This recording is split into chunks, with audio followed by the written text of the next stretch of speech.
Malaamaltummaan imala badhaadhinaa fi guddina biyyaa kan quucarsu hojimaata badaa dhaloonni ittisuu fi qolachuu qabudha. Koomishiniin Naamusaa fi Farra Malaamaltummaa Oromiyaa ogeeyyii miidiyaa fi koominikeeshiniif leenjii miidiyaa ijaarsa naamusaa fi bulchiinsa gaariif jedhuun kennaa jira. Ogeessonni miidiyaa fi koominikeeshinii leenjicha fudhatanis malaamaltummaan guddina biyyaa irratti dhiibbaa guddaa akka uumu himu. Biyya caalaa gaafa dhaabbilee keessa hojjetu caalaa dhaloota caalaa uf jaalatu har'a qofa jiraachuu yaadu hannatti seena.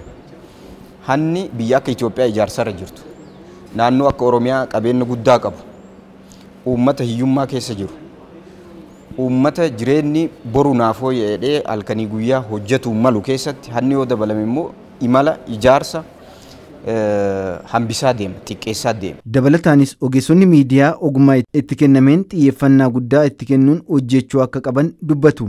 Qabsoowwan xixiqqoon bakka bakka jiru garuu bifa biyya ijaaruun bifa naamusa ijaaruun bifa lammii ijaaruun qixa saniin hojjannee yaadu.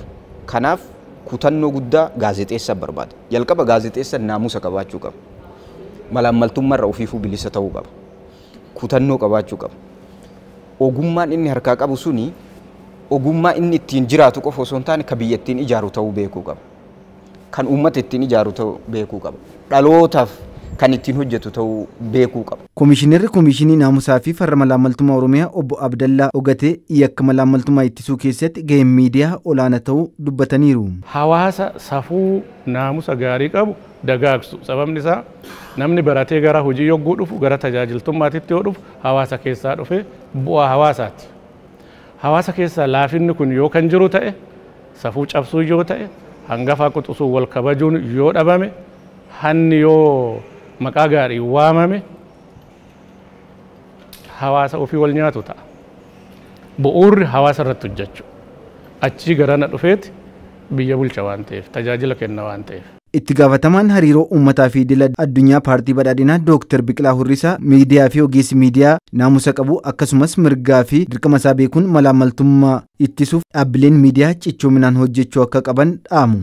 Beekumsa qabu, hubannoo qabu, duudhaa olaanaa qabu, aadaa olaanaa qabu, naamusa olaanaa qabu, tasgabbaa'ee biyya isaa keessa jiraatu, mirgaaf dirqama isaa beeku, dirqama isaa sirriitti bahatuu fi mirga isaaf sirriitti kabachiifatu, dhugaa kan dubbatu ta'uu qaba hawaasni tokko. Kana ijaaruu keessatti miidiyaan gahee guddaa qaba jennee amanna.